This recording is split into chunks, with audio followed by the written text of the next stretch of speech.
Hey guys, Amanda here. I'm totally having a late lunch. My day has proven to be a little bit busier than I realized, so I apologize for the food, but I'm just gonna snack here as we wait for folks to tune in to the live Q&A, if you do. I hope you're having a beautiful Wednesday. I had a lovely weed walk this morning. That was really awesome. And it was so nice to be outside, get some fresh air. So I'm not sure how many folks are going to join in live, but you know the drill. You can post your questions here in the comments and I will see them pop up and I can answer them live. And otherwise, you can always email me or direct message me ahead of time if you want them to be answered anonymously. But I'm just going to wait another minute or so. Again, excuse my lunch, but I'm having a late lunch here. Busier day than I thought.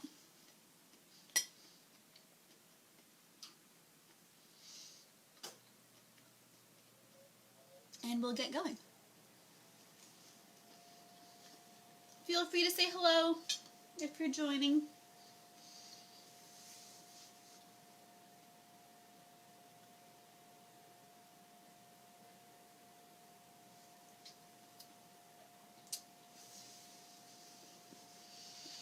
We'll wait one more minute. Falafel and broccoli, if you're curious. If you haven't tried Papaw's, I don't know if I'm pronouncing that properly, Papaw's falafel in the frozen section. It's really good. It's like one of the best falafels I've had. Although Polly's Pockets in Durham is my absolute favorite. Alright, well, it's just past 2, so let's hop into it. I only have a couple questions I received ahead of time, so I'll just hop into those, and again, chime in if you have your own. And hello everyone, welcome everyone who's tuning in. Feel free to say hello or wave. Alright, so the first question was about what my daily self-care ritual is. Like, what are my favorite ways to start my day? And I love this question. I'm going to be completely honest with you. Pregnancy has completely thrown it off, as well as the pandemic. So my self-care routine is not what it once was. I've been body snatched into a different routine as of late, and but I'll share my typical one, and then I'll share what I've been doing most recently. And so I'll start with what I usually am doing. Usually I like to get up before 7, and that is from a strictly Ayurvedic standpoint. Maybe even earlier than 7, but especially when I'm feeling sleepy, it'll be 7 o'clock. And I like to start my day with just some breath work, just some meditation where I just sit. I usually sit either in the living room or in front of my altar, and I have an awesome meditation timer called Insight Timer that you can actually set the amount of time you'd like to meditate for. And so for me it's between 10 and 20 minutes depending on how busy my day is. And sometimes I'll do guided meditations, sometimes I'll just listen to the singing bells that go off. And who is joining? Hello, Gail. Hi, Aunt Gail. And so it's a really wonderful way to start the day, because Ayurvedically, it's during Vata time, and so Vata is the time that rules the brain and rules creativity and rules activity in the mind. And when we're coming from just having woken up, there's this like liminal space that we want to draw upon to kind of set the tone for the day. So it's one of my favorite times to just get centered, again, tune into my breath, even if it's just 10 minutes of just sitting and breathing with my eyes closed. That's meditation, so it can be anything like that. After that, I'll usually go ahead and neti pot and oil pull, and then I'll drink some warm water with lemon and or ginger, and then I'll have breakfast. And after breakfast, I'll excuse me. I typically go ahead and do some movement. Now, before I got pregnant, there was a video called Fitness Blender on YouTube, and she offers so many great exercises between cardio, kickboxing, to even different types of stretching and weightlifting, and it's really easy and, or I should say accessible to everyone. She gives lots of variations, and so it's great for cardio. So, and I'd only do that for like 10-15 minutes. Again, quick things. I like to get things done and just set the day. And then after that, you know, I usually just kind of jump into my day. But I will say part of the meditation process that I incorporate into my breath work is really just holding some intentions, what I want to accomplish for the day, what I'm hoping for, and what I'm grateful for. Just to kind of, again, throw out those vibrations into my day ahead of time. It really does make a difference. And when I do skip the meditation piece, I feel significantly different in my day, and things might just feel a little bit more rough and less smooth. So that's typically what my morning ritual looked like before I got pregnant. Presently, it's very different. It's funny because I really do feel like I'm not quite myself, like I'm half of myself, and I'm sharing, you know, my body with another little being who I think is really significantly influencing my mental state, because I am way more chill right now than I have ever been. Not that I'm a high stress person, but I'm just a lot more go with the flow. So anyhow, what does my daily routine look like now for self-care? Well, I let myself really take my time in bed. So part of, I would say, like, if I'm going to call it meditation, it's lying in bed and allowing myself to kind of daydream and drift off for a little while with my intentions for the day. So it's not sitting upright in front of my altar or saying a prayer of gratitude or anything like that. It's literally just like hanging out in bed, thinking about my day, to being with my breath, but just resting more. I'm definitely much more restful. I'm not, you know, jumping right into the day. I still, when I do get up, and it's usually closer to 7:30, 8 o'clock, I do continue to do the neti pot and oil pulling, which is just huge. It's a really helpful tool for me to stay healthy, and especially against cold and flu season. And, you know, I've been quarantined, but, you know, this pandemic thing. And so I have been doing that. I have a, you know, small breakfast. I might journal a little bit. So journaling is something that I have been doing, which is kind of a side note to the meditation practice that I kind of fell off of. And it's funny because, like I said earlier, sorry, there's something in my throat. I would notice when I skipped meditating throughout my day. But since having been pregnant, it doesn't really affect me. I'm actually able to maintain this sense of calm 90% of the time, which is great. So, I mean, it's good and bad. I would still like to be having some sort of meditation practice, but I really haven't. My movement has changed a lot, so I've been doing gentle yoga, not every day, but on most days, and a little walking outside. But things are definitely different. Again, only half of me is running the show now. So, but it's basically what it is, and I think as long as you have some sort of routine that you're carving out for yourself to hold that intention for the day, to set, just set the tone, and instead of just diving into whatever your day entails, I think that's really helpful and such an important piece for anyone who's looking to kind of change up their self-care routine. So that's kind of it in the nutshell. I have a handful of the Ayurvedic practices. I try to, maintain the routine of when I wake up, get some movement in, eat a yummy breakfast, and that's the gist of it. All right, so again, just like a reminder, I see we've got a few people on. If you have questions that you'd like me to answer live, please feel free to go ahead and put them in the comments, and I will do so. Or if you prefer to wait and email them to me later, go ahead and do that. It's totally up to you. But that's what this little Q&A is here for. You can ask me anything, and I will give you my thoughts. The second question that I received for this week was around what my treatment is, or what my protocol would be after you get bit by a tick. So post-tick treatment. So a few things come to mind that that I do on a regular basis, and I would also like to give a shout out to Wendy Snowfog of Misty Meadows and Stephen Buhner. They're both here on Facebook, and they're both very, very amazing herbalists, first of all, but they hone in a lot on Lyme's disease, and they might have a lot more to offer than I'm offering you here, but I'll share with you what I do, what my protocols are after I've gotten bit. So the first things first is we don't want to get to the point of being bit, right?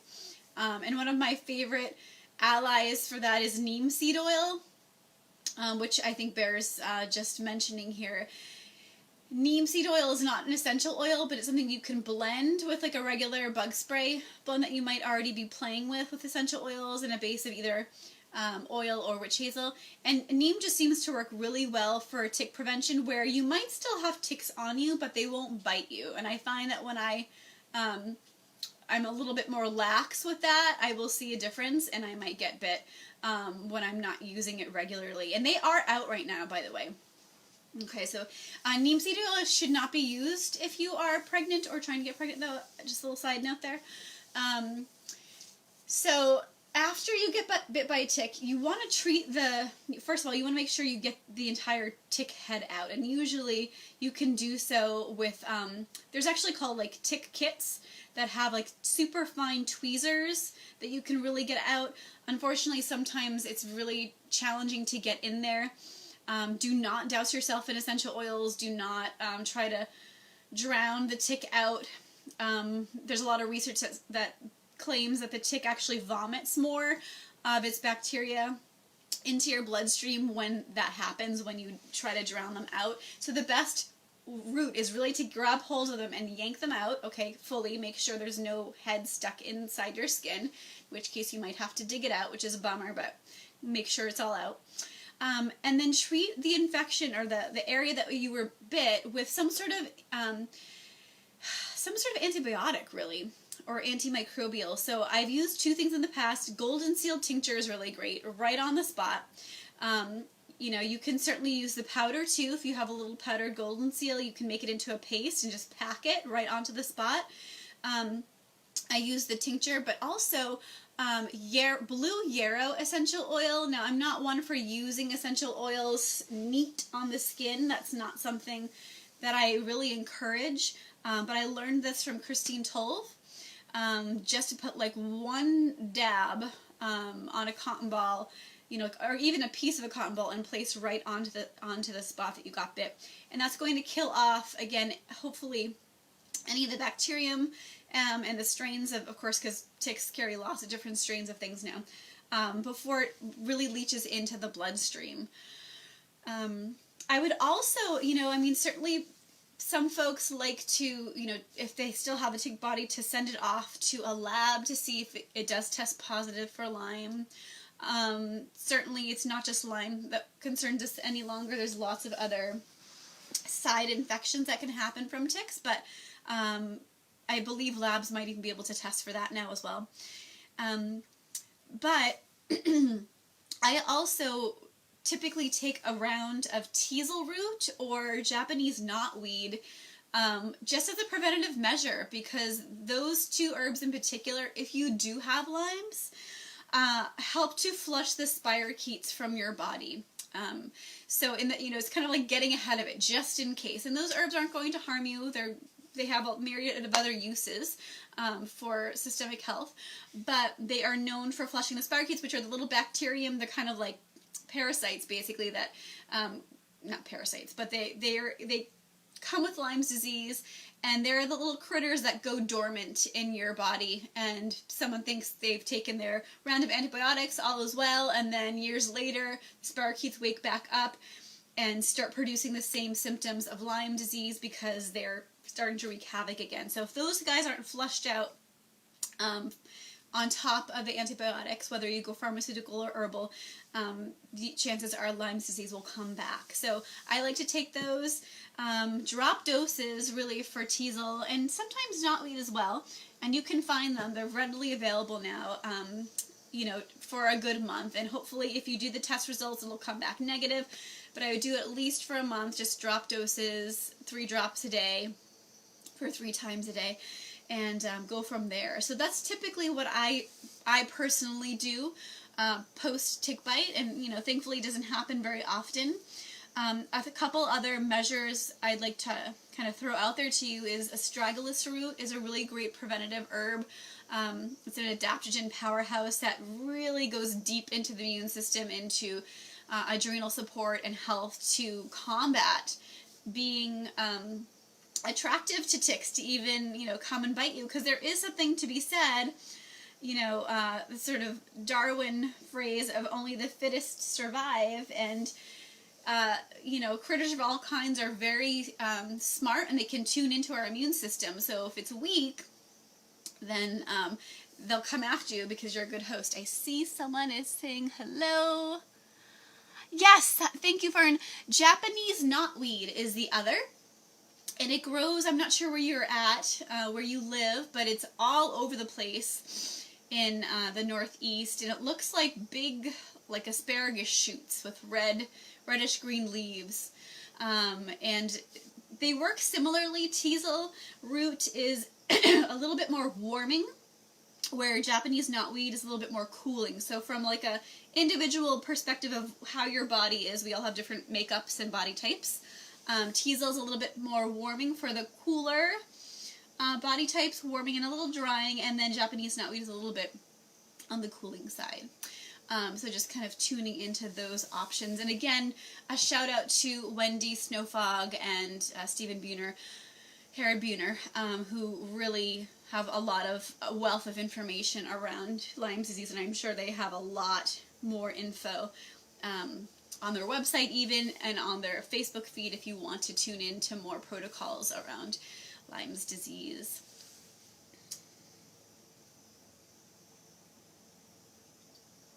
And Lyme's prevention. But yeah, so astragalus root I mentioned, nettle leaf is good for so many things, but again, great preventative measure to keep yourself strong and less appealing to those ticks. But I always like to encourage people, you're welcome, I always like to encourage people to not freak out and to not keep ticks from, you know, not to let ticks keep you inside, you know, during the spring and summer. It's really important to get outside, especially right now, and enjoy the outdoors. And it bums me out when people are like, oh, I don't want to go on hikes, I don't want to go camping. They're ticks, forget it. You know, you just have to check yourself. You have to be mindful, you have to take some preventative measures. But, you know, certainly it's no fun being a hermit in the spring and summer. So, you know, don't let them scare you away. And there's so many different wonderful repellents that you can make yourself or purchase. All right, well, I only have those 2 questions this week, so if there are any others whirling around out there, please feel free to post. But if not, I'll hang out for another few minutes just to see. But this week was a short one as far as the ahead of time questions. But if there are any live questions, I'm always happy. You can pick my brain about anything, that's why I'm here. Anything health, wellness, mind, body, spirit, Reiki, yoga, you name it. And take another bite of my falafel.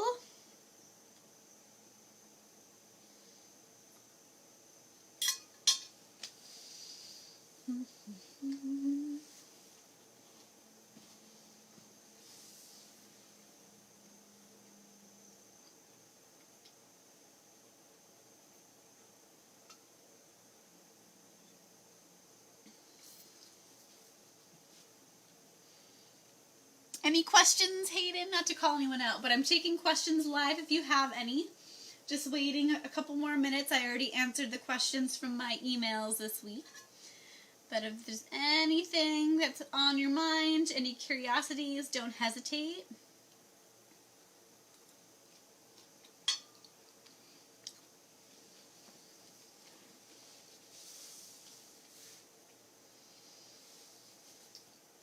And excuse my nibbling.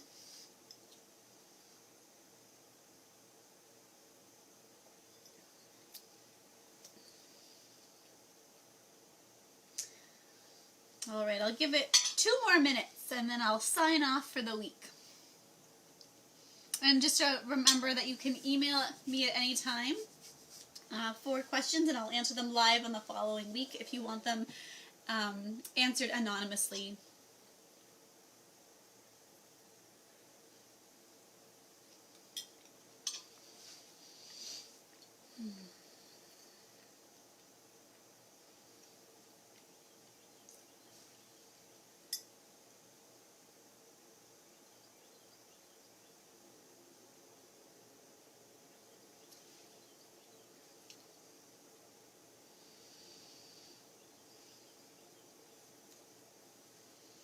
I'll show you a book I just got. I just got this book for my birthday. If anyone is familiar with Matthew Wood, he's one of my favorite folks to learn from. And he has a sister book to this one, but check him out. He is a cool guy, and he talks a lot about energetics and ayurveda and individual constitution and old world herbalism, as well as New World herbalism. I love him. Matthew Wood, he's very cool. And he's on here, he's offering lots of classes right now and stuff for online. There's so many herbalists offering so many awesome things, so keep checking it out. But it looks like maybe that's it for questions today. Thank you for those of you who tuned in live. Again, keep them coming at any time. I'm excited to be able to tune in with you guys once a week. It's really nice for me to do this question and answer. So I hope you have a beautiful Wednesday, and I will see you next time. Alright guys, thanks again. Signing off.